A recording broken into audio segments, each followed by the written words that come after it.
Welcome to The Rest of the Moose, Where's the rest of this moose? a podcast about anything and everything. You must have hated this moose. Here's your host, Chris Grum.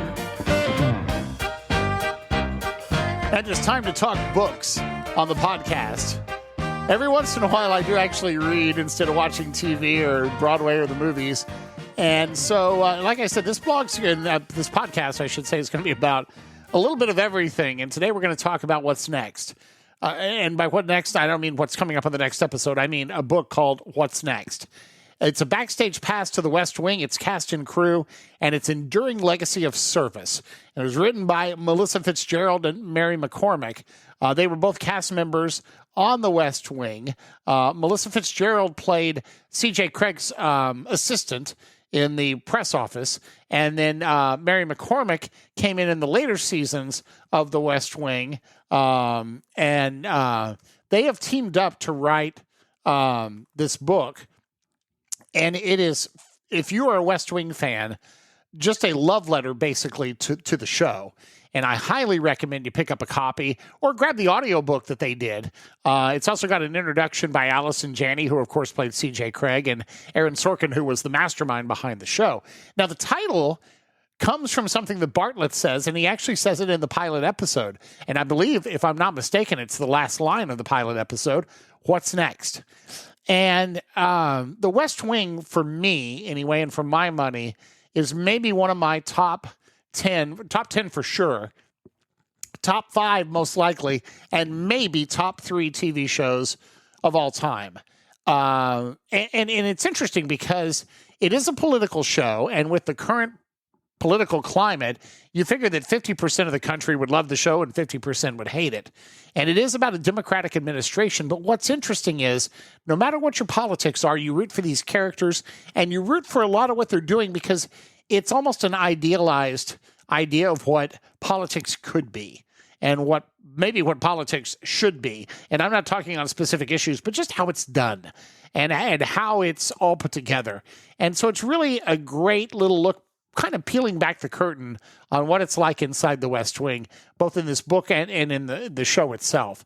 And to me, the writing on the show, especially in the first 4 seasons when Aaron Sorkin was still involved, is some of the best writing you will see anywhere in plays, movies, TV. It doesn't matter. It is just so cleverly written, so cleverly acted, and the cast just gels. And that's one of the secrets to a great show. You can have an incredible script and the wrong actors that just don't gel, and the show isn't going to work. And you can also have a terrible script that great actors take and elevate to a certain level.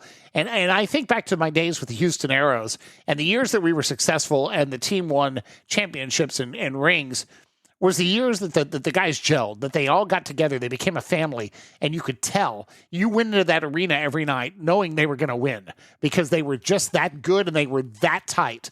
And then there were other years where it wasn't a team. There was more of the I than the team. And you knew they weren't going to do well because they didn't gel, because it wasn't a cohesive unit. And that is what they managed to put together with this show with the original stars, Allison Janney and I'm starting to call them by their names. Bradley Whitfield, who played Josh Lyman, and John Spencer, who was Leo McGarry, and of course Martin Sheen as the president, who was, by the way, only supposed to be in the pilot episode. And then they realized how good he was, and they needed him because it was going to be about the other staffers. And they said, we don't want to show the president. And then he walks into the room at the end of that first episode, and boom. And they tell a lot of great behind-the-scenes stories about filming the show and making the show. And you really feel like you're part of the whole thing. But that's what the show did, is those characters. Donna, Josh's secretary, Janelle Maloney, became part of your family. And Dule Hill, who was Charlie, who came in to be the president's body man. And you fell in love with these characters, and you fell in love with their quest, even if you didn't always agree with what they were trying to do. You loved they're wanting to serve. And that's what this whole book is about. And they talk about their own service that they do with advocacy and with other things throughout the book. It's very well weaved together. And I think if you're a fan of the show, you'll really enjoy the book. And if you've never watched the show, go find it on whatever platform it's streaming on now. I know you can find it on Apple TV, but it's in a lot of different places. And The West Wing is worth a watch. Because even if you're not particularly into politics, it is a very well acted and very well structured show. And one of the things that I love about it is that it is more of a serialized story than an episodic story. So where you have certain shows where it's all contained in one episode and then you never see those particular guest stars or those particular moments again. For example, the CSIs. Now, even the new CSI has become more serialized, but certain shows, the episode is this, and we have a beginning, a middle, and the end, and we're done with that story, and you won't ever see it again. The West Wing overlaps, and things that happen in episode 1, the very first pilot episode, reverberate through the whole first season. And then there's something that happens in the first season. There's a revelation. I'm not going to say who or what it is, but it impacts the next couple of years. And that is the brilliance of the series, is that Aaron Sorkin and the writers, and the actors for that matter, were able to put together this narrative that covers two different administrations, because at some point, Bartlett has to leave office, and I'm not going to tell you if he gets reelected or doesn't, but there's an election that happens. You see two of them, basically, in the series, and they go through all of that. What does it take to go through a debate? And by the way, the debate is a live episode where they actually had the two actors debating live on TV with no net. That's kind of cool. But the show follows all that kind of stuff. And the intrigue of, oh my gosh, we've had this incredible revelation. And I want to talk on the scale of the Clinton scandal with the intern. That's the type of thing we're talking about that happens. And now we've got to deal with it. And we're at the point of view of not the public, but the people who are having to figure out, how do we tell the public this? And how do we gauge their reaction, and how do we move forward past it? Will we have a future after it? And that's the kind of thing that it does over the course of the episodes. And they bring in guest stars that you see repeatedly playing military advisors, playing different ambassadors and things of that nature. And so you really get to know that bigger family in their fictional Washington, D.C. And then when you read the book, you hear the stories about how they put it all together.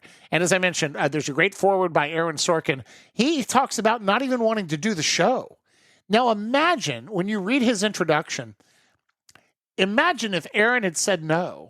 We would never have this show. And quite frankly, we might not know as much about Aaron Sorkin, who went on after that to do The Newsroom, and he's done the revisal of To Kill a Mockingbird on Broadway, among other things. But certainly he has a legacy before that with A Few Good Men and some other things, The American President. But would he have been as big a name if he hadn't had 7 years of The West Wing on TV? And he almost didn't do it. And when he tells the story, you'll be fascinated by it. And then Allison Janney has a wonderful introduction that is almost as if C.J. Craig wrote it. And then you get into the meat of what Melissa and Mary wrote within the book, and you get that backstage pass, if you will, to The West Wing and how they created the episodes. And one of the great enduring stories throughout the whole book about how wonderful Martin Sheen was, not only to the actors as the patriarch of the family and the faux president, if you will, but also to the crew and the day players and even the extras on the set. And you don't hear about that a lot with TV shows. And for better or for worse, Hollywood gets a reputation, and a lot of times earned, for being me, and all about egos. And you read this book and you realize, yeah, there's a little bit of ego there, but a lot of it is placed in the right directions and towards good things. And that's what I really have enjoyed about reading this book, is to see that these people were a family. They played a family on TV, although not necessarily by blood, and they became part of our family for 7 seasons. And it's a show that I could watch over and over again because it's just that good. So I highly recommend you pick up a copy of What's Next, a backstage pass to the West Wing, its cast and crew, and its enduring legacy of service. Written by Melissa Fitzgerald and Mary McCormick, with an introduction by Allison Janney and a foreword by Aaron Sorkin. I think you'll really enjoy it if you're a West Wing fan. And even if you're not, if you've never watched the show, read it. And I'll bet you'll want to watch the show afterward. You've been listening to the Rest of the Moose podcast, hosted by Chris Grum. Why don't you forget the moose for a moment? Previous episodes are available online at chrisgrum.com. See you next time for the Rest of the Moose.